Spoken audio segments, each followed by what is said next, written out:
Anong mensahe ang kailangang marinig ng mga Sagittarius sa period na to?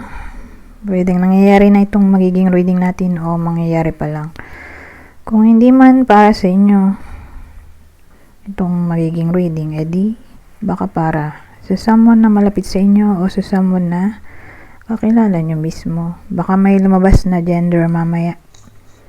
Gawin nyo na lang energy, masculine at feminine energy. Pwede rin naman na wag nyo nang pansinin ang gender. Di ko masasabi kung anong magiging reading, kung positive ba o negative. Depende sa kung anong mapipick up kong energy. Walang masama kung papanoorin ang sun, moon at rising sign. Kasi baka alin man sa mga yan ay mag-resonate na sa sitwasyon nyo.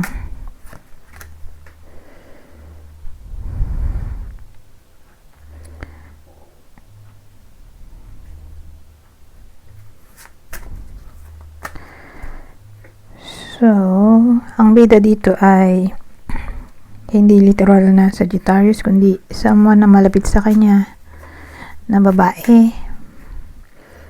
Whether partner niya mismo to, ex, kapamilya, katrabaho, best friend, basta hindi siya to, kundi someone na malapit sa kanya na babae. Sa kanya tatama to.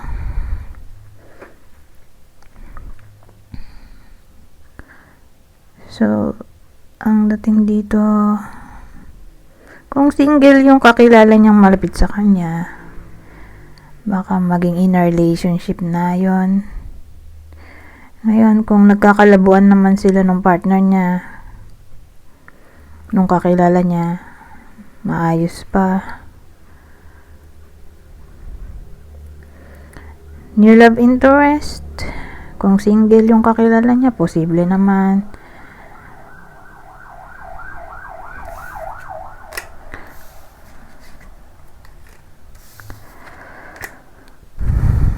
O, ibang senaryo. Since hindi naman yun literal na Sagittarius, diba? Kakilala niya yun eh. Kaya hindi na natin lalagyan ng clarification, ng mga clue. Kaya ibang senaryo na tayo agad. Three of Swords.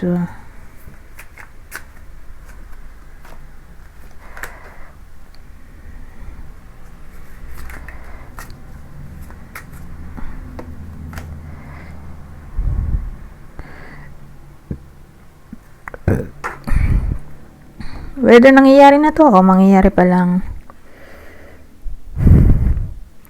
May Three of Swords kasi eh. So, more like separation o pain. So, saan ang galing? Ito, Five of Swords. So, may deception na maaaring mangyari. Tingnan natin. Isang saan ba tong topic? The Fool. Tas nga natin. Yan. Masyadong maliwanag to.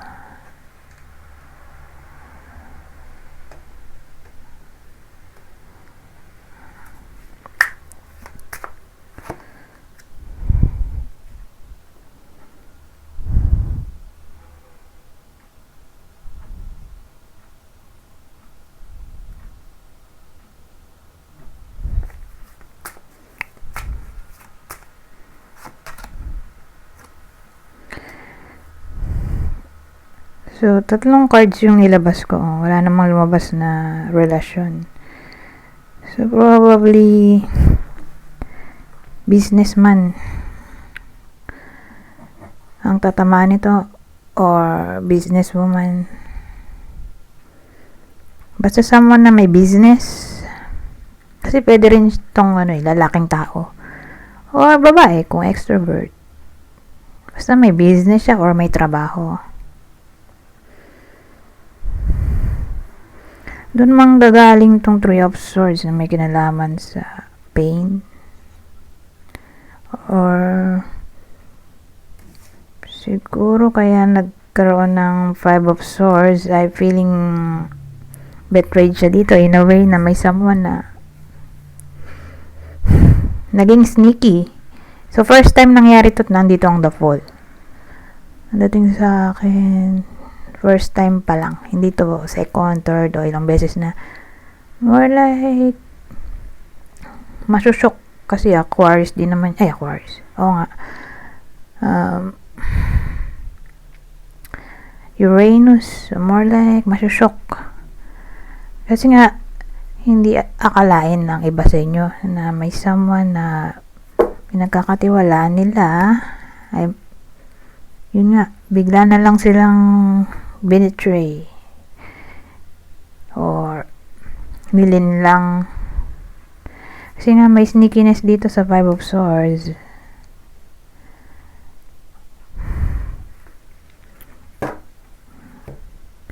Parang nagsisimulang lokohin or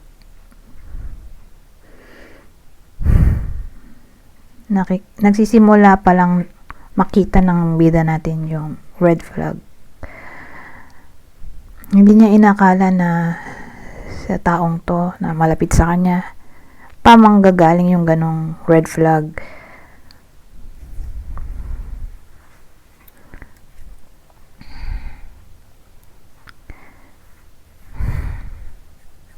So, ano eh. Kasi itong 7 of Wands natin, magmumukha na itong struggle. So, again, more like sa ka-workmate. Kasi nga, dito love eh. More like sa workplace. Doon may struggle, competition.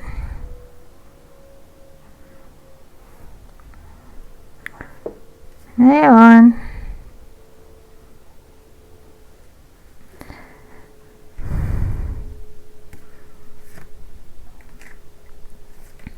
papasok na tayo sa Temperance.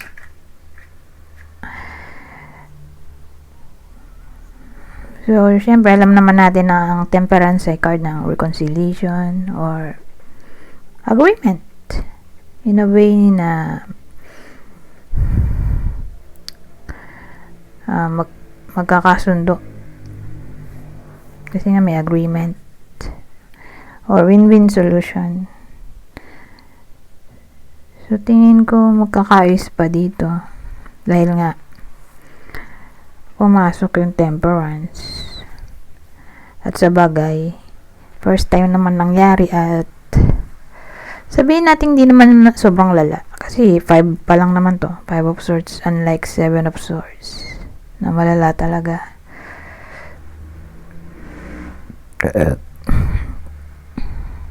So sabihin natin tong 5 of Swords ay pwedeng may kinalaman sa annoyance, intimidation, or lack of communication, bullying,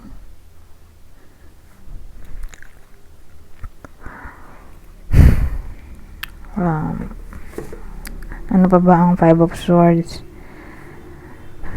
Bukod sa mga yon, yun nga sabi ko, deceptive, egotistical,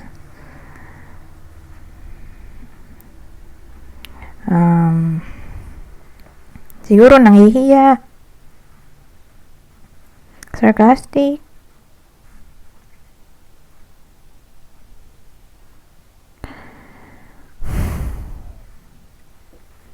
destructive,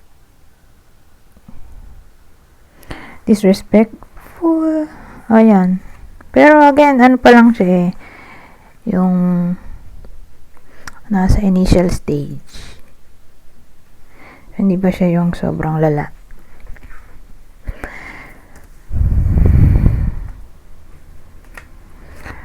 Pero again, ang ending or future outcome ay Temperance. Maayos man naman nga dahil di naman siya ganun kalala na pwede pang pag-ayusin yung mag-aaway or maayos ba yung problema.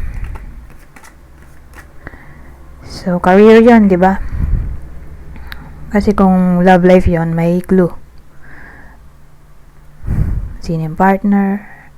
Career nga. So, dito naman tayo sa susunod na deck. Ito.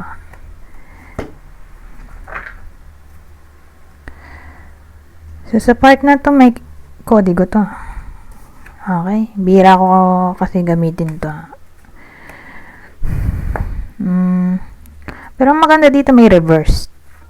Hindi ako nagbabasa kasi ng reversed cards dahil lalo akong nalilito. Pero since may kodigo naman, edi maganda, di ba? May new information tayo. Saka para makapag-aral-aral na rin. Three of Swords na naman, no? Ito yun. Edi magkarugtong to. Karugtong. Yung kwento natin. Basta may umulit karugtong yan.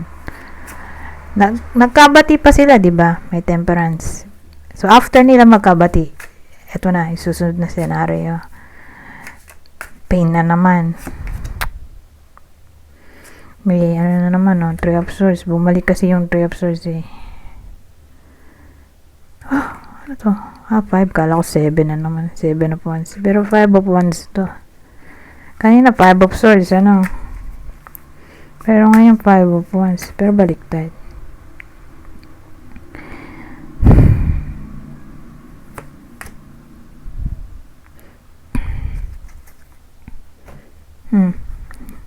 Eto, baliktad din, oh. Baliktad yung 7 of Pentacles. Ay, 8 pala to. 8 of Pentacles. Anyari dito.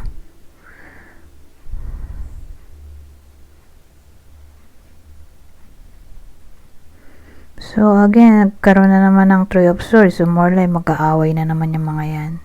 O, may someone na magiging in pain. Ngayon, nandito kasi itong ano, 5 of Wands.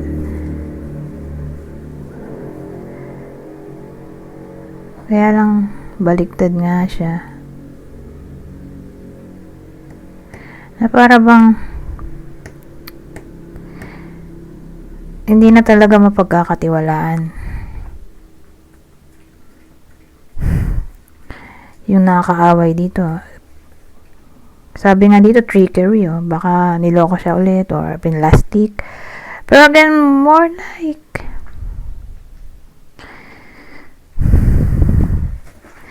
parang nagsisi yung bida natin na pinatawad pa or binigyan pa ng second chance para magkaayos. Kasi nga, mukhang di na talaga mapagkakatiwalaan, eh. Or bebetray na naman yung trust niya. Or uulit na naman yung nakaaway niya sa ginagawa niya sa past. Although nag-usap na sila, ayun na naman.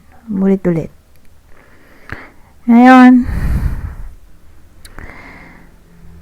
nandito to. Baliktad din kasi to, eh. Baliktad na 7 of, 7. Lagi ko sinasabing 7, 8 pala to. 8 of Pentacles, oh.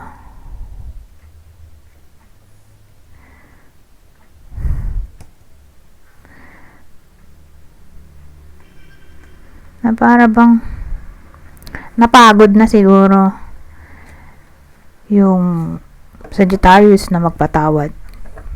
Parang na-overwork na siya. Yung feeling niya ba, nasagad na yung pasensya niya.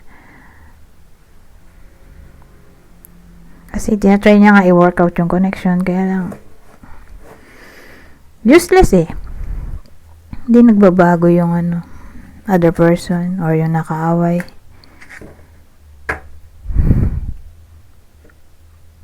Sabi nga dito, meanness, oh. Lack of meaning behind actions. Uninspired. Careless. Careless. Ignorance.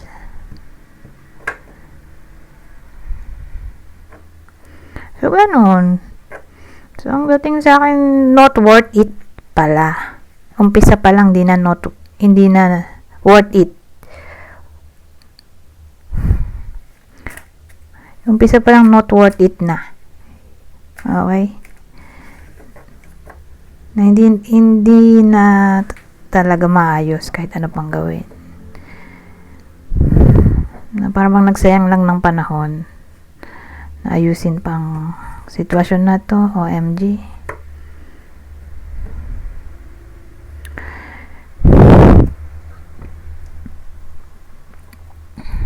So, ganun eh.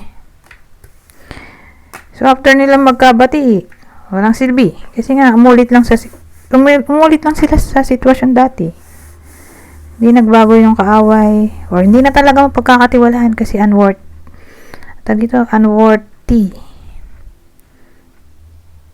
Or, ang tawag doon? Wala nang trust.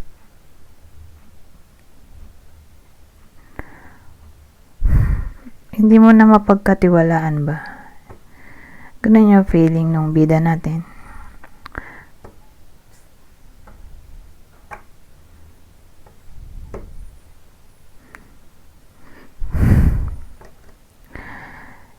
So anyways, di naman siya love reading nga. Nagtuloy lang yung kwento. So,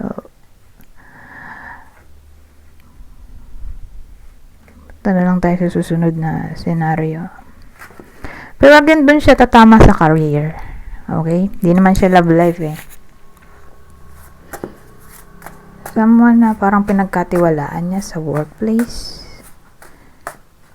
Hindi niya inakalang pagkakanulo siya sa bandang huli. Ganon yung dating.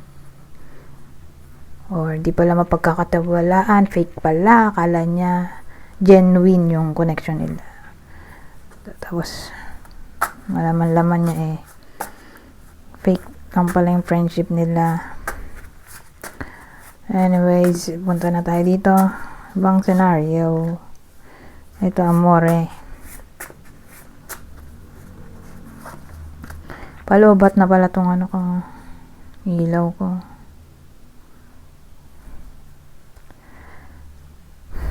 Buti, malapit na ako mag-end. Malapit-lapit na. Amore, Jovine Fanciulla.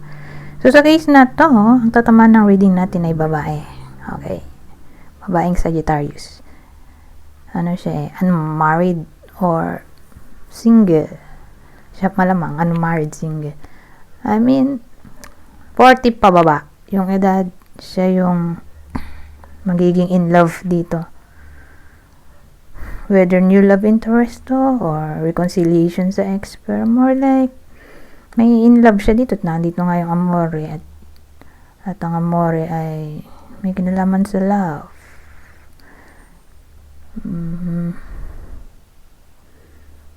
Love is in the air. Ganun ang dating. Pero again, dito lang siya tatama. So, babaeng to.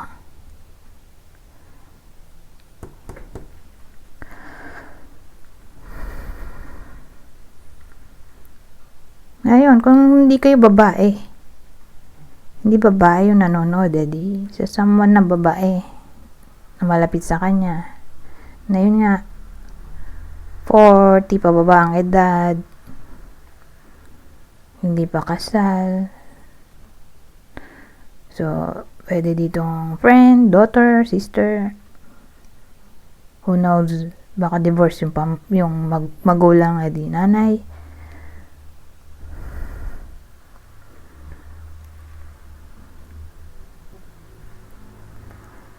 Ngayon, sabihin natin lalaki nanonood, di baka magkaroon siya ng crush. Pwede rin naman eh. Kung babae yung interest niya. Kasi may specific tayo eh. Gender dito. Halimbawa, lalaki yung nanonood at heterosexual siya at gusto niya ay babae. Di ito. May darating na babae sa buhay niya. Ganon yung edad, 40 pa baba. single, unmarried.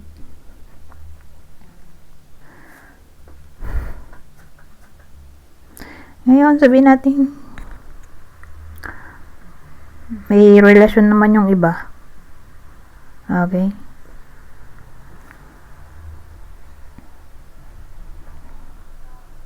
Pero ganyan yung katangian ng partner or yung nung mismo nanonood. Eh, di may chance pa ng reconciliation kung nagkakalabuan. So, ngayon, last bird na to.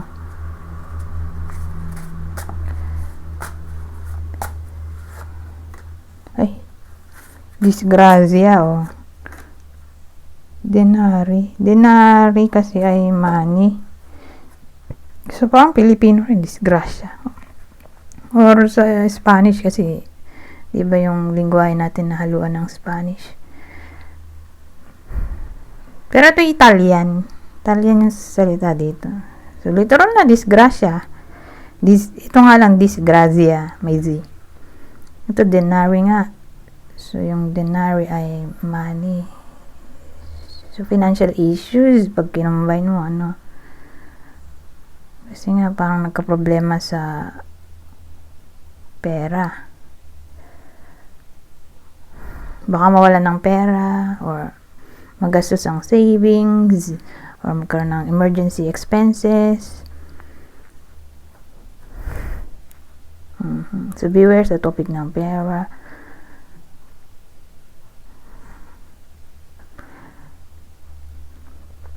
Ngayon, kung di natin gagawin literal na pera yan, sabihin natin ang pundasyon ay security, stability.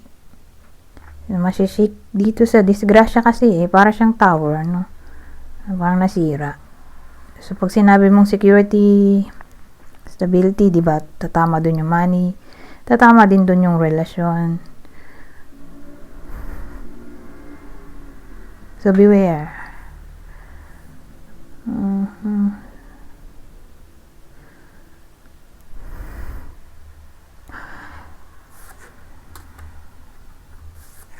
Pero kanina sabi ko magkakabati pa no. Kung nangyayari na nagkaaway, nagkakalabuan, may chance pa magkabati dito sa Amore. Saka ganito yung yung katangian ng nanonood o partner, unmarried, single, 40 pa ba? Okay. Kung nangyayari na, may chance pa ng reconciliation. Kaya lang kung di pa nangyayari, edi dito siya magiging negative. Na may iba sa inyo na kung hindi magkaroon ng financial issues ay relationship issues to. Anyways. Dito naman tayo sa susunod. Babasahin ko na lang tong part na to para mabilis. Kukuha lang ko ng 3. Okay? 3 card.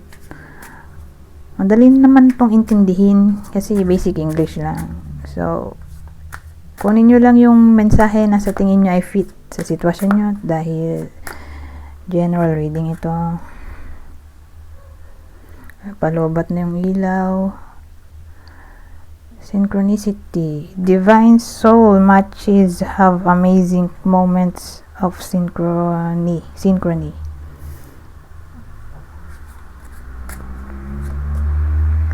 Sabi, cherish. Protect your relationships well. At ang uli, ang galing nito, puno na to, may puno pa sa ilalim, Sa mukha siyang balete, no? Ang laki ng puno, maugat-ugat.